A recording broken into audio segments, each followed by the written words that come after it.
This virus is too scary. Once the infected person is exposed to the outside world, he will die of suffocation without any signs. The male lead, Jason, fought with his wife. All these days, he stayed in the company, accidentally dodged the first wave of attack. However, when he wanted to go home and apologize to his wife, he found that he had been infected at some point. The virus spreads much faster than expected. The official has not had time to respond. The social order collapsed in the living room. Those who survived were forced to be trapped in the steel or mud. Although safety is temporarily guaranteed, food and water resources are getting more and more limited. Jason's company has gathered a lot of survivors. After a 3-month excavation, they finally broke through the wall of the subway tunnel. That is to say, everyone can go anywhere in the city. Jason thought of his wife at first. However, there were no signs in the tunnel. Cell phone signal towers are also all out of order. To go home, you have to use GPS and other satellite navigation. Jason has been looking for a car with navigation for a long time. Unfortunately, he was intercepted first, so he kept a new eye. Finally confirmed that the navigation was taken away by the company manager Hank. Jason gathered up his courage to come to the other party's office and proposed to borrow the navigation to go home and reunite with his wife. For this,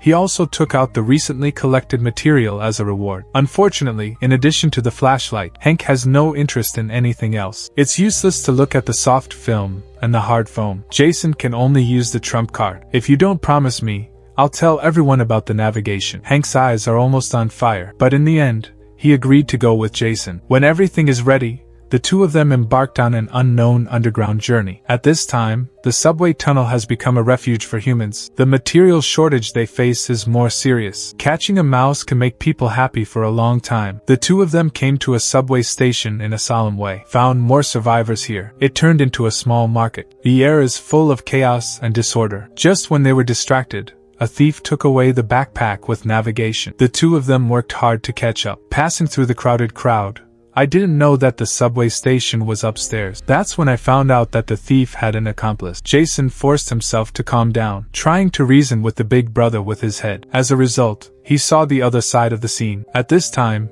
Jason finally realized that the civilization of the past has long been developed into the law of the jungle. However, there is no way out. The electricity in the city just collapsed completely at this time. Hank was the first to blow up the big brother with his head. Jason took the opportunity to grab the navigation. Suddenly, there was a gunshot behind him. It turned out to be Hank who killed the big brother with his head. Then another gunshot killed the little brother. Seeing that there are other people coming, the two of them quickly escaped from the scene. Thanks to the chaotic crowd, they finally got rid of the chasing soldiers behind. After a short break, the two of them continued on the road with the navigation. Jason found that Hank was always collecting various seeds. He was very confused. People can't go outside. What's the use of those seeds? Hank smiled and didn't answer. He took out the navigation and looked at it. As long as you turn into the sewer, you can get to Jason's apartment. Jason didn't dare to be careless. He checked carefully several times and finally locked the specific location of the apartment building. He took out the gas tube he had prepared in advance and fixed it on the pipe. Hank grabbed the pistol. However, his arm was injured. He missed several shots in a row. There was only one bullet left. Jason read the pistol. Although he has no experience in shooting, he has a strong belief. After a gunshot, the fire was filled with heat. When the smoke disappeared, the pit in his imagination appeared. The two of them crawled out of the sewer. They found that there were still many survivors in the building. Jason's heart was a little settled. However, when he came to his door, he found that the lock was opened. Then he saw a pair of strangers' eyes in the cat's eyes. Jason collapsed on the spot and hit the door with his hand. Finally, with the help of Hank, the two of them forced their way in. The men in the house were also very excited. When they were about to eat, a pair of mother and daughter ran out of the bedroom. Through the explanation of the girl, they learned that their family had escaped. They found that no one lived in the house for the time being. Jason did not blame the other party, but was born to inquire about the whereabouts of his wife. Seeing a few people shaking their heads, he could only sigh and walk into the bedroom. Unexpectedly, he found a prescription on the table. His wife was pregnant. However, Jason did not know anything. This reminded him of the outbreak of the virus. The infection situation was being broadcast on TV. Jason and his wife were discussing the child's problem. Jason thought he was a fool to have a child at this time. As a result,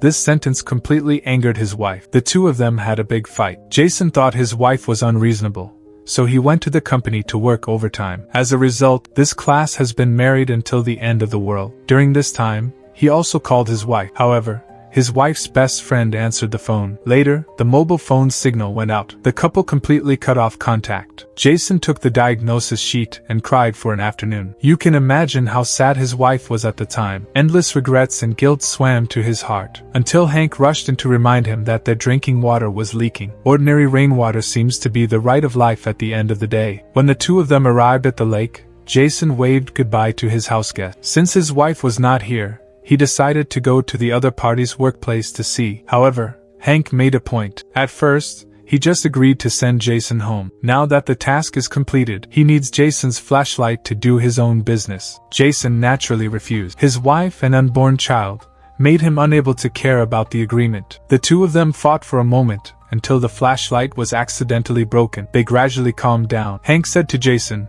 his father had a stroke 3 months ago, and was lying in the city center hospital. The reason he left the company was to take care of his father. Jason decided to accompany Hank to the hospital, and then look for his wife. But before that, they had to solve the problem of lighting. The two of them came to a church and luckily found a few lighters, but they just started a fire. Suddenly, there was a beast's roar behind them. The two of them picked up the wooden stick and looked forward. At the next moment, a bear came out of the shadows. The two of them ran away. In a panic, Hank fell to the ground and almost died. Jason, who was about to run to the door, stopped and hesitated for a few seconds. He still rushed over and stabbed the bear with a stick. Hank got out of the crisis and took up the torch to fight the enemy together. Jason threw the torch away. Before the giant bear came up, he supported the wooden stick with the floor. After killing the giant bear, the two of them enjoyed a barbecue. The experience of living and dying together completely eliminated the gap between them. During this time, Hank told Jason that this disaster may not be for humans, but for a modern civilization that is advanced in technology. When the virus just broke out,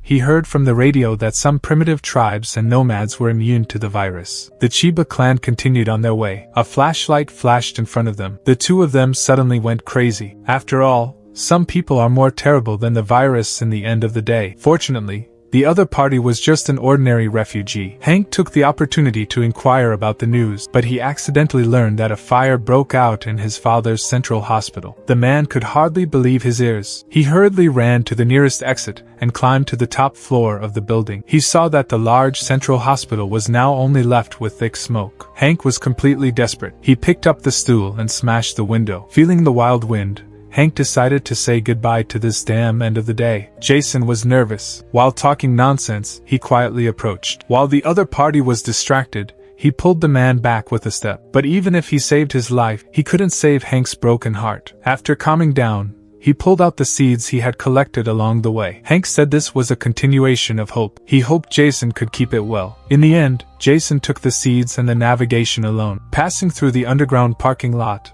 he successfully arrived at his wife's workshop. But there were only a few bodies here, but he couldn't see a living person. In a hurry, he came to the bookstore where his wife and girlfriend were together. It was also a mess inside. There was also a rotten, strange corpse lying on the ground. Jason did not give up and tried his best to find clues about his wife. Finally, he saw a message from his girlfriend to his mother in the mirror. "We can't leave. We can only go to the supermarket." Jason's heart was filled with hope again. He hurriedly ran to the supermarket at the bottom of the mall. But he didn't expect that this place had already been transformed into a survivor camp. The guards were alert. They thought he was an intruder. Jason hurriedly took out his wife's photo and explained that he was looking for someone. The man at the head of his wife's photo was a pregnant woman, so he called his subordinates to go in and take a look. Jason's face was full of excitement. Suddenly, there was a strange sound behind him. He turned around and lit the lighter. Suddenly, he saw a black face. Jason was so scared that he collapsed on the ground. He saw countless rioters coming out of the dark. He dashed to the supermarket with his weapon. A bloody resource war broke out. Jason didn't know which side to help. He had no choice but to rush into the supermarket. He called his wife's name anxiously. Finally, he found his wife's confidant in the crowd. After inquiring, he learned that when the disaster broke out, his wife went to do a prenatal examination. The hospital was not far from the mall. The two of them ran towards the supermarket. But the firewood they didn't want to burn fell from the sky. It happened to separate the two of them. The fire was getting closer and closer. His confidant could only push open the door behind him. The sunlight that came in seemed to be a bloodthirsty beast. He thought of the horror virus of mosquito repellent. In the end, he didn't dare to cross the door. Jason was so sad that he turned around to find his wife, but he was knocked down by a rioter. At At the critical moment, Hank was like a soldier. He pushed the rioter away. Jason's eyes were full of emotion. The next moment, Hank was stabbed in the abdomen by a bandit. He hit the other person with a hammer. He was about to surrender, but suddenly stopped, because the other person was just a child. Hank threw away his weapon and ran away from the supermarket with Jason. The two of them headed for the gynecological hospital according to the map. The only underground passage was completely blocked. Jason could only choose the nearest building to return to the ground. There was a road between the hospital and his wife. In order to find his wife,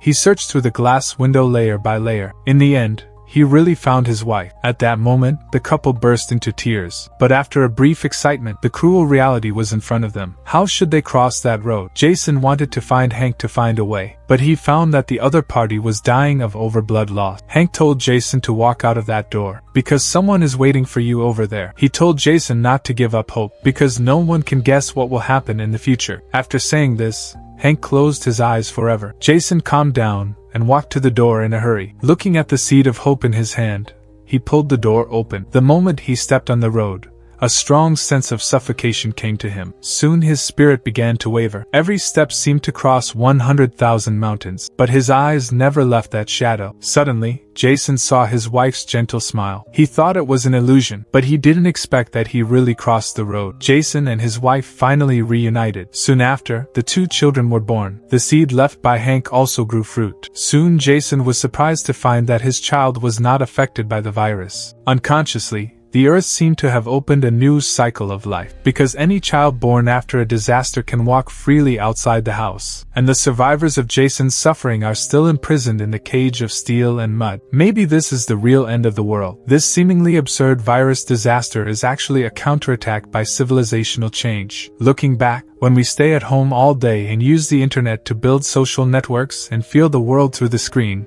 isn't this a self-imprisonment of change?